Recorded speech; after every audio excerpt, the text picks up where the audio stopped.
Sincèrement, continuer comme ça, là, je trouve la série qu'on me vante dans ces derniers épisodes.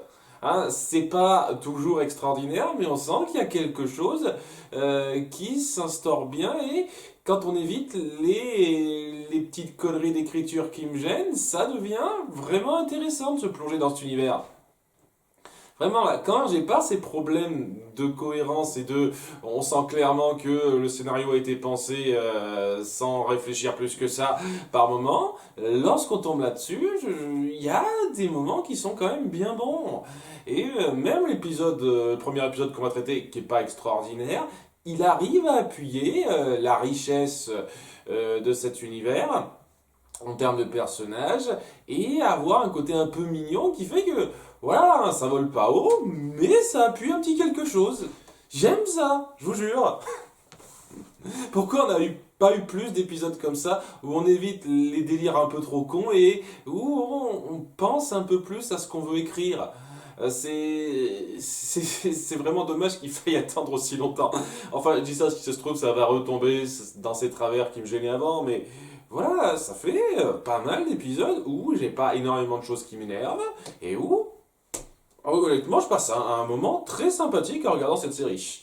Vraiment. Donc voilà, le premier épisode, on va se centrer sur Steven qui prépare des petits t-shirts, enfin pas des t-shirts pour l'instant, des affiches pour promouvoir son père qui donne des cours de guitare. Alors, il dessine ça à son niveau et lorsqu'il demande l'avis des gemmes, au bout du compte, il prend pas en compte leurs critiques parce que c'est un feutre indélébile alors que non. Et puis dans le pire des cas, tu pourrais redessiner, mec, donc voilà, hein, donc en gros tu te demandes un avis, mais les critiques tu t'en fiches. Hein. Bon après les critiques des gemmes c'est pas ce que j'appellerais les plus constructives, c'est sûr, mais bon.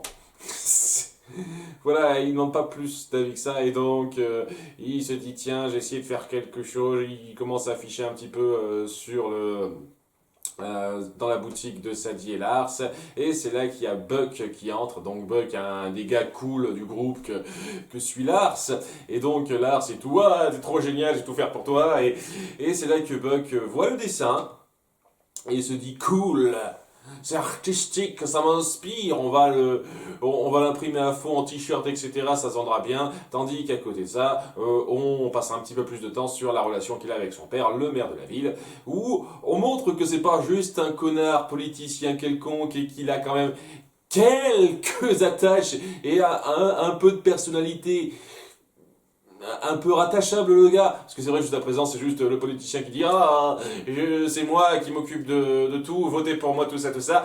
On se penche un peu plus sur l'homme et moins sur le politicien dans cet épisode, donc c'est pas plus mal. Ça lui donne un tout petit peu plus de vrai caractère à ce type, donc ça fait plaisir.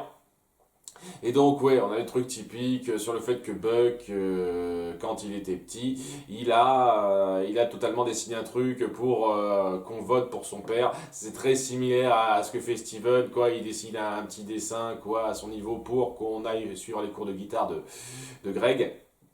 Et au début, quoi, Buck, il est totalement gêné par ça, embarrassé. Ah non, non, non, papa, arrête avec ça. Et il se dit merde, quoi. Il part à ta petite promo, là. Moi, je m'occupe de faire de l'art. C'est comme ça qu'il présente le truc. Et donc, il fait imprimer ses t-shirts. Il les fait distribuer de façon un peu moyennement conventionnelle. Mais bon, voilà, c'est pour l'effet bœuf. Et ça marche bien. Au début, Steven est content, mais il se rend assez vite compte qu'au bout du compte, la raison pour laquelle on apprécie ces t-shirts, c'est parce que c'est ironique. Un peu, c'est-à-dire, ouais, c'est tellement naïf et nunuche et gnangnan que ça s'en est drôle, quoi. C'est ça le côté qui marche bien là-dedans. Et Steven s'en rend bien compte, il se dit merde, c'est pas ce que je voulais en fait. Je veux pas que mon père soit la risée des gens et je veux pas qu'on considère mon amour pour mon père comme ça. Hein. Et à un moment donné, il en parle à Buck qui dit non, non, je continuerai, je m'en fiche. Hein, il est très sympa le gars, mais c'est là qu'il se dit merde après avoir discuté rapidement avec les gemmes qui lui disent bon, c'est pas trop dans notre domaine d'expertise, débrouille-toi un petit peu, hein, de façon un peu plus gentille que ça, mais voilà. Il finit par avoir l'idée de faire la même chose pour lui en utilisant des t-shirts qu'il aura imprimés tout seul, sans que Buck le remarque. Je sais pas comment il a fait exactement ce truc-là, c'est pas précisé, mais bon, à partir du dessin qu'il a fait pour son père, lui, Buck, lorsqu'il voulait qu'il soit élu avec donc sa mentalité très naïve de jeune enfant. Donc il balance ça, les gens se moquent, son papa il est trop content de voir ça, il trouve ça mignon, et lui il est un peu... Il est attristé par ça, on le voit verser une petite larme, Buck, et à la fin, il vient un petit peu s'excuser auprès de Steven parce qu'il a compris la chose, il comprend totalement ses intentions. Ça donne un peu cette impression-là, en fait, dans la résolution. C'est-à-dire qu'il n'est pas énervé, il cherche pas à se venger de ce qu'il a fait, c'est pas une bête quête de vengeance qui s'enchaîne comme ça. Le mec a compris les intentions de Steven derrière ça, il comprend pourquoi ça le gêne, pourquoi il avait du mal avec cette vision-là, et il s'excuse, il le comprend un petit peu, et il trouve même qu'il est cool de penser ça, et il dit même, tiens, au fait, monsieur Universe, est-ce que vous pourriez me donner des leçons de guitare, histoire de bien amener la chose, de faire une bonne conclusion un peu jolie. Alors, ça vole pas très haut dans le propos, parce que voilà, hein, ça cherche pas très loin, mais ça le fait efficacement. Vraiment, je trouve que le parallèle entre Buck et Steven a été plutôt bien amené. La façon dont ça se règle, c'était calme et assez mature. J'aime bien. J'aime bien, voilà. Et ça appuie une chose qui me plaît au bout du compte, maintenant je m'en rends compte, lorsque on met en avant ces personnages sans aller dans des délires complètement ridicules, j'apprécie l'ambiance de cet univers, de cette ville. Voilà quoi, tous ces gens qui existent avec leur petit caractère, etc. Lorsqu'on met ça en place, ça me rappelle beaucoup ce que je ressens un peu pour Gravity Falls.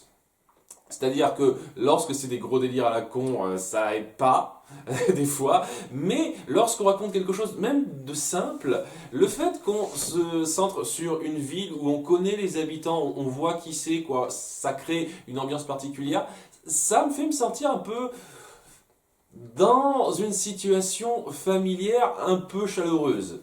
Un peu, faut pas exagérer, qui a vraiment cet effet particulier, qui marche très bien. Et voilà, j'apprécie ça. Dès lors que vous partez pas dans des délires stupides qui sont pas bien pensés, dès lors que vous partez juste sur un scénario simple, mais quand même pas n'importe quoi tesque, vous faites quelque chose qui passe bien parce que vous avez su créer un univers, des personnages dans cet univers et qui ont su marquer dans leur globalité.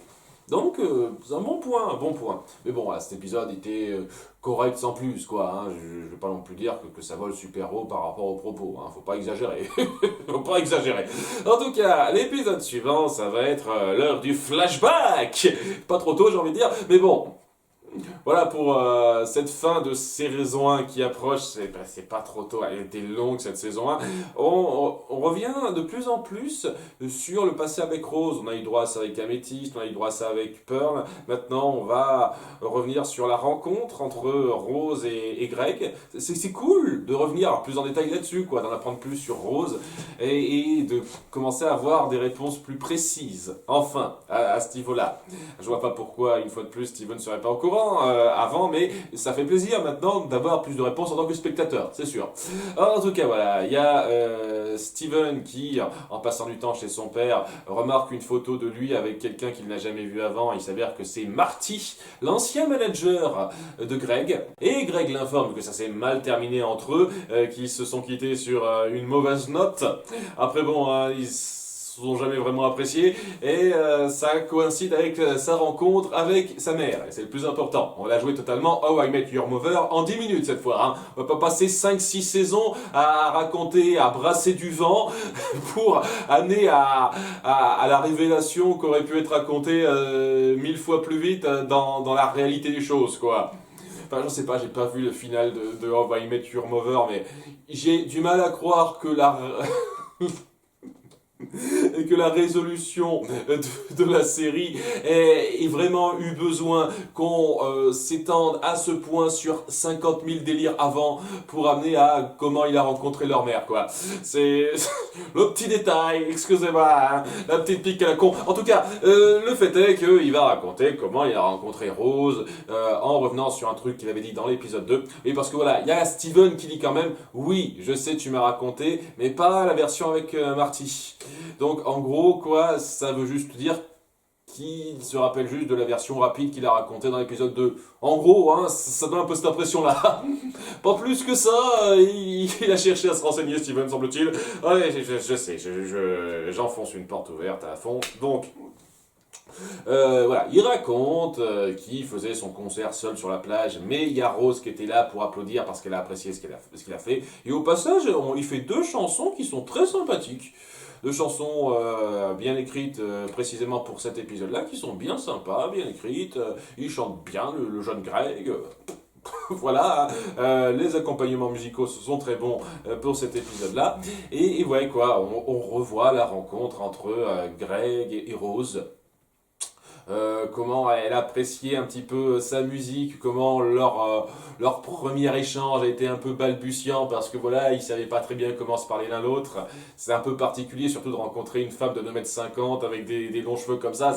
Elle a un physique très atypique, hein. Voilà, on va avoir cette rencontre-là et parallèlement, on va montrer un petit peu que ça s'entend pas super bien entre Greg et son manager Marty, sachant qu'en plus, étant donné qu'il réunit personne, je comprends même pas pourquoi il arrive à garder un manager à côté, quoi. Mais bon, c'est le truc.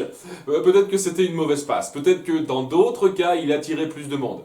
Faut dire ce qui est, c'est vrai que t'es pas super connu, tu te rends à une ville quelconque, Beach City, déjà bon, ça montre bien qu'il existe des tas d'autres villes en dehors de Beach City. Je sais pas, il y a quelques personnes qui m'ont dit que c'était genre un monde post-apocalyptique, il n'y a pas grand monde, tout ça, avec tous les coins où c'est dévasté, tout ça, bah, ça donne pas cette impression-là. Si Greg peut se balader de ville en ville pour faire sa petite tournée perso dans son van, je veux dire...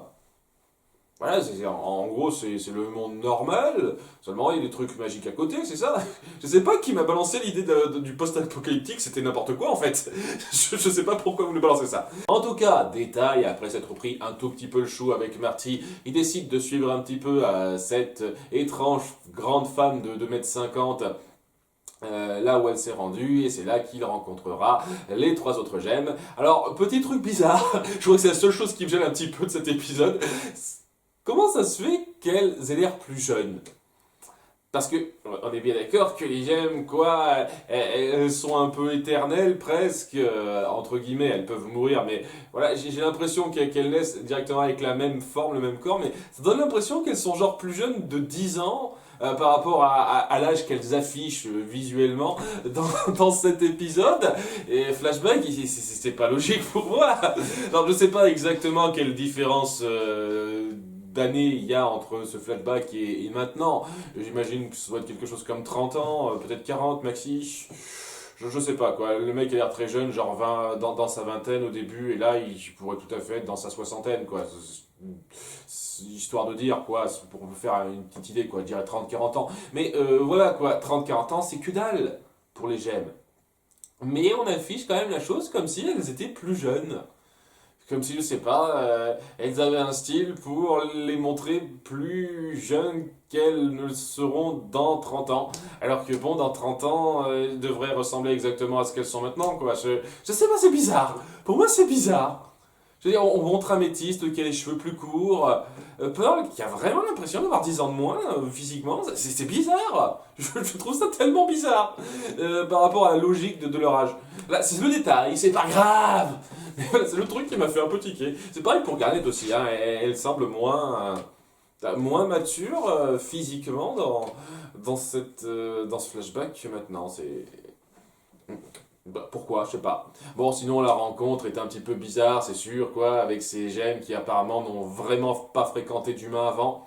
Ça doit être, ça doit être vraiment Greg, leur première vraie rencontre précise. Sans doute que Rose, quand même, si elle tenait il y a 5000 ans de ça à protéger à ce point la Terre, elle devait avoir quand même quelques attaches dessus, quoi. Elle devait connaître un petit peu le fonctionnement, mais j'ai un sentiment que les 3 autres gemmes, non, pas trop. C'est pas quelque chose qu'elle suivait grandement, quoi. Elles faisaient leur mission dans leur coin et n'y réfléchissaient pas trop. En tout cas, ouais, il y a cette première impression, cette première rencontre qui est un peu bizarre, et surtout avec Rose qui intervient. Voilà, Greg est vraiment subjugué par elle, Rose qui essaye de le cacher un petit peu, Pearl qui montrerait un petit peu sa jalousie. On sent un peu qu'elle a des sentiments forts particuliers envers Rose comparé aux 2 autres, et que le fait qu'elle semble s'enticher de quelqu'un d'autre de cette façon façon-là, la j'aime beaucoup, on joue bien là-dessus. Et donc après cette petite nouvelle rencontre, cette petite discussion, il doit repartir sur les planches, prendre son van et partir vers la prochaine ville. Seulement voilà, il finit par s'engueuler davantage avec son manager qui ne comprend pas sa vision des choses, qui a une vision très limitée de la gente féminine, et il finit par se dire qu'il en a marre de ça. Il vire ce gars de son van et se dit tiens, je veux rester là avec elle. Il vient la voir, lui chantant sa petite chanson assez jolie. Rose te dit attends, je veux pas te freiner, te forcer à quitter ce dont tu rêves. Ah, c'est pas de veine parce que c'est toi dont je rêve. Ah, la bonne réplique, bien cheesy, bien nunuche comme il faut, mais ça marche bien. Et voilà Steven, comment j'ai rencontré ta mère. Voilà, fin du flashback. J'aurais pas été contre qu'on développe un petit peu plus après. Genre un tout petit montage quoi du temps qu'ils ont passé ensemble pour que ça progresse à ce point. Mais c'est pas impossible que d'autres épisodes taclent ça. Là, c'est tout ce que j'espère. C'est un peu rapide, mais ça complète totalement ce que ça veut faire. C'est-à-dire que c'est une rencontre. Voilà comment ça s'est passé le début, la mort. C'est ce qui va se passer après. Et ben peut-être qu'on racontera, peut-être qu'on racontera pas. À vous de vous faire une idée sans doute, et c'est pas mauvais, hein. Ça donne bien l'essentiel et ça le fait très bien. Sans doute que ça aurait été plus fort en 20 minutes. C'est un peu le truc qui m'empêche sans doute de l'adorer autant. Je crois que la seule chose qui m'empêche de mettre un pouce levé à cet épisode, c'est que voilà, certaines choses vont trop vite, ça aurait sans doute mérité d'être un tout petit peu plus peaufiné. Et je parle même pas de l'après-coup, je parle juste de cette rencontre, des moments de dialogue, des moments de décision, de Greg, tout ça. Si on avait passé plus de temps à instaurer mieux ça, à mettre ça en scène sur une durée plus longue pour donner plus d'impact à la chose, ça aurait été excellent. Tel quel, c'est vraiment bien, mais pas excellent. Vous voyez, ça manque ce petit truc pour être excellent, ce temps en plus, voilà. Si je devais reprocher un truc, ce qui n'est pas un défaut, mais c'est juste un manque. Un manque qui fait que ça atteint pas le plein potentiel de ce que ça peut faire ressentir. Mais c'est quand même du bon, vraiment, un bon flashback qui vaut largement le coup pour moi. Et ouais, quoi, ça arrête pas de s'enchaîner sur des trucs comme ça. Moi, je suis content, hein. Allez-y, continuez, poursuivez, hein. Moi, ça me plaît beaucoup, cette série, pour l'instant. Hein, si ça se poursuit sur ce ton-là. C'est tout ce que j'espère, Enfin bon, il reste 4 épisodes, donc, si ça se trouve, il se donne tous les moyens pour que ça reste bien bon sur le reste. C'est tout ce que j'espère, hein. J'espère que les 4 derniers épisodes seront de ce même acabit, parce que ça me plaît bien beaucoup. À bientôt pour les épisodes 49-50. Bye!